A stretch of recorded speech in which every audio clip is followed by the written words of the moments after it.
तो दोस्तों आज हम राजस्थान वन रक्षा के लिए 50 इम्पोर्टेंट प्रश्नों के बारे में बात करेंगे और ये सभी प्रश्न मोस्ट इम्पोर्टेंट सिलेक्टेड प्रश्न और परीक्षा में आने लायक प्रश्न, इसलिए वीडियो में अंत तक बने रहे। तो चलो वीडियो को शुरू करते हैं। तो आपका पहला सवाल है कि लटकन आभूषण किस अंग का है? तो आपको याद रखना है यह है नाक का। ठीक है, नाक का कौन सा आभूषण है? तो लटकन आभूषण है। अगला सवाल है कि द्वितीय शताब्दी ईसा पूर्व में रचित गोसुंडी शिलालेख ब्राह्मी लिपि में है, यह किस स्थान पर है? तो यह कहाँ पर है? चित्तौड़गढ़ में है। ठीक है, कौन सा शिलालेख? गोसुंडी शिलालेख। अगला सवाल है कि पृथ्वीराज विजय के लेखक है, तो कौन है? जयानक। ठीक है, जयानक है जो पृथ्वीराज विजय के लेखक है। अगला सवाल है कि थेवा केला या थेवा कला प्रसिद्ध है, तो आपको याद रखना है यह प्रसिद्ध है प्रतापगढ़ में। ठीक है, कौन सी कला? थेवा कला। अगला सवाल है कि अलगोजा है, तो अलगोजा क्या है? एक वाद्य यंत्र है। ठीक, क्या? अलगोजा। अगला सवाल है कि बगोली सराय पंचलंगी खनन क्षेत्र किस खनिज के लिए प्रसिद्ध है? तो यह प्रसिद्ध है लौह अयस्क के लिए। ठीक है, कौन सा खनन क्षेत्र? बगोली सराय पंचलंगी खनन क्षेत्र। ठीक है, किसके लिए प्रसिद्ध है? लौह अयस्क के लिए। अगला सवाल है कि 1936 में बीकानेर प्रजामंडल की स्थापना कहाँ हुई थी? तो आपको याद रखना है यह हुई थी कलकत्ता में। ठीक है, कौन से प्रजामंडल की स्थापना? 1936 में बीकानेर प्रजामंडल की स्थापना कहाँ पर हुई थी? कलकत्ता में। अगला सवाल है कि जाम्बोजी के 29 नियम के पालनकर्ता कहलाए, तो क्या कहलाए? बिश्नोई। ठीक है, बिश्नोई कहलाए थे। क्या कहलाए थे? जाम्बोजी के 29 नियम के पालनकर्ता कहलाए थे। कौन? बिश्नोई। अगला सवाल है कि प्रथम राजपूत वंश जिसने मुगल सम्राट अकबर से विवाद संबंध स्थापित किए थे, तो आपको याद रखना है वह प्रथम राजपूत वंश था कछवा वंश। ठीक, कछवा वंश प्रथम ऐसा राजवंश था जिसने मुगल सम्राट अकबर से विवाद संबंध स्थापित किए थे। अगला सवाल है कि तालाबों निकाली गई नालियाँ है कहलाती हैं, तो आपको याद रखना है यह कहलाती है मोरी। अगला सवाल है कि सिंहथल में रामस्नेही संप्रदाय की स्थापना किसने की थी? तो आपको याद रखना है यह की थी हरिराम दास जी ने। ठीक है, हरिराम दास जी ने स्थापना की थी किसकी? रामस्नेही संप्रदाय की स्थापना, और ये कहाँ पर है? सिंहथल में। अगला सवाल है कि कोटा, बूंदी, बारा और झालावाड़ जिले और अन्य किस नाम से जाने जाते हैं? तो आपको याद रखना है यह जाने जाते हैं आड़ोती नाम से। ठीक है। अगला सवाल है कि राजस्थान राज्य का वर्तमान स्वरूप कब अस्तित्व में आया? तो आपको याद रखना है यह आया था 1 नवंबर 1956 को। ठीक है, राजस्थान राज्य कब वर्तमान स्वरूप में कब अस्तित्व में आया? तो आपको याद रखना है यह आया था 1 नवंबर 1956 को। अगला सवाल है कि वैवाहिक समस्याओं को सुलझाने हेतु उदयपुर में महाराणा सज्जन सिंह की अध्यक्षता में कब देश हितैषणी सभा का गठन हुआ? तो आपको याद रखना है यह हुआ था 2 जुलाई 1877 को। ठीक है। अगला सवाल है कि कौन सा जल दुर्ग, रुको इसको बड़ा कर देते हैं। तो अगला सवाल है कि कौन सा जल दुर्ग की श्रेणी में आता है? तो आपको याद रखना है यह आता है गागरोन। ठीक है, गागरोन दुर्ग है जो कि जल श्रेणी में आता है। अगला सवाल है कि BN रेऊ के अनुसार राजपूताना का भूला हुआ नायक कौन था? तो आपको याद रखना है यह था राव चंद्रसेन। ठीक है, भूला हुआ नायक कौन था? तो राव चंद्रसेन था। अगला सवाल है कि प्राचीन मारवाड़ मालानी शासकों का निवास स्थान रहा है, तो आपको याद रखना है निवास स्थान कौन सा है? जसोल। ठीक है, जसोल था जो प्राचीन मारवाड़ मालानी शासकों का निवास स्थान रहा है। कौन? जसोल। अगला सवाल है कि मंडोर जहां राज्य के पहले फुटवियर डिज़ाइन एवं डेवलपमेंट इंस्टीट्यूट का शिलान्यास किया गया है, वह कहाँ पर स्थित है? तो आपको याद रखना है यह स्थित है जोधपुर में। अगला सवाल है कि महाराणा प्रताप का अंतिम समय कहाँ बीता? तो आपको याद रखना है यह बीता था चावंड में।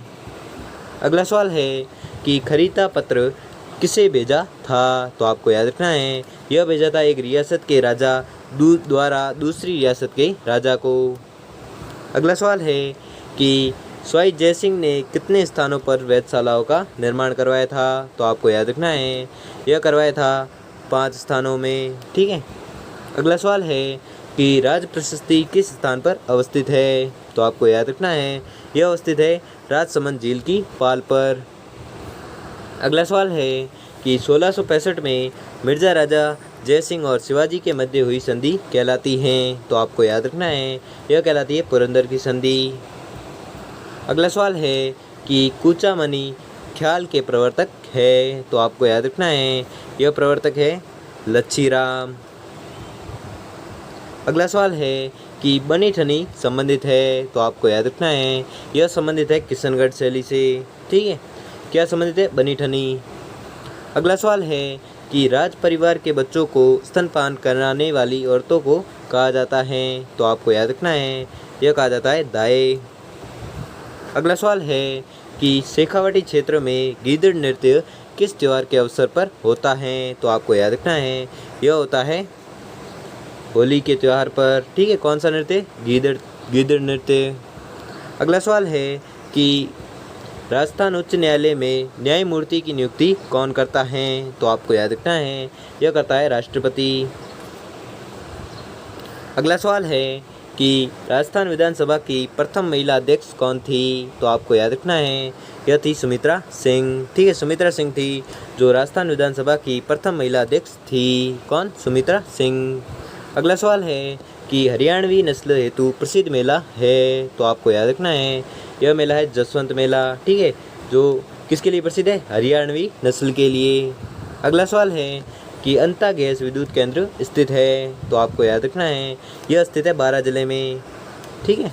कौन सा विद्युत केंद्र? अंता गैस विद्युत केंद्र। अगला सवाल है कि सुनहरी कोठी किस जिले में स्थित है, तो आपको याद रखना है यह स्थित है टोंक जिले में। ठीक है। कौन सी कोठी? सुनहरी कोठी। अगला सवाल है कि मगरा चक्रीत अथवा बीकानेरी चोकला कहलाने वाली किसकी नस्ल है, तो आपको याद रखना है यह नस्ल है भेड़ की। अगला सवाल है कि एक ही आंदोलन का नेतृत्व किसने किया था, तो आपको याद रखना है यह किया था मोतीलाल तेजावत ने। ठीक है। मोतीलाल तेजावत ने एक ही आंदोलन का नेतृत्व किया था। अगला सवाल है कि यूनेस्को ने 2013 में राजस्थान के कितने दुर्गों को विश्व विरासत की सूची में शामिल किया, तो आपको याद रखना है राजस्थान के दुर्ग थे उसमें 6 दुर्ग जिसको यूनेस्को ने विश्व विरासत की श्रेणी में शामिल किया। अगला सवाल है कि जंतर मंतर जयपुर को यूनेस्को ने किस वर्ष विश्व विरासत सूची में शामिल किया, तो आपको याद रखना है यह शामिल किया था 2010 को। ठीक है। अगला सवाल है कि विक्रम संवत के कौन से माह में छोटी तीज मनाई जाती हैं, तो आपको याद रखना है यह मनाई जाती है श्रावण शुक्ला तृतीया को। अगला सवाल है कि सुनारगढ़ या सोनारगढ़ के नाम से प्रसिद्ध है, तो आपको याद रखना है यह प्रसिद्ध है जैसलमेर का दुर्ग। अगला सवाल है कि भक्त शिरोमणि मीरा ने अपना अंतिम समय कहाँ बिताया था। ठीक है। तो भक्त शिरोमणि मीरा ने अपना अंतिम समय कहाँ बिताया था, तो आपको याद रखना है यह बिताया था द्वारिका में। ठीक है। किसने बिताया था? तो मीरा ने अंतिम समय बिताया था कहाँ पर? द्वारिका में। अगला सवाल है कि टोटी नामक आभूषण है, तो आपको याद रखना है यह आभूषण है कान के लिए। ठीक है। कौन सा आभूषण? टोटी नामक आभूषण। अगला सवाल है कि डाबड़ा कांड 13 मार्च 1947 को हुआ और यह अवस्थित है, तो कहाँ पर अवस्थित है? डीडवाना में। अगला सवाल है कि महाराणा सांगा ने किस युद्ध में बाबर को पराजित किया था, तो आपको याद रखना है यह पराजित किया था बयाना के युद्ध में। ठीक है। अगला सवाल है कि देवगढ़ के महल निर्मित है, तो आपको याद रखना है यह निर्मित है सोमपुरा शैली में। ठीक है। देवगढ़ के महल निर्मित है किस शैली में, तो आपको याद रखना है सोमपुरा शैली में निर्मित है। अगला सवाल है कि दुर्गादास राठौड़ की मृत्यु कहाँ पर हुई थी, तो आपको याद रखना है यह मृत्यु हुई थी उज्जैन में। ठीक है। दुर्गादास राठौड़ की मृत्यु कहाँ पर हुई थी, तो आपको याद रखना है उज्जैन में हुई थी। किसकी मृत्यु हुई थी? तो दुर्गादास राठौड़ की।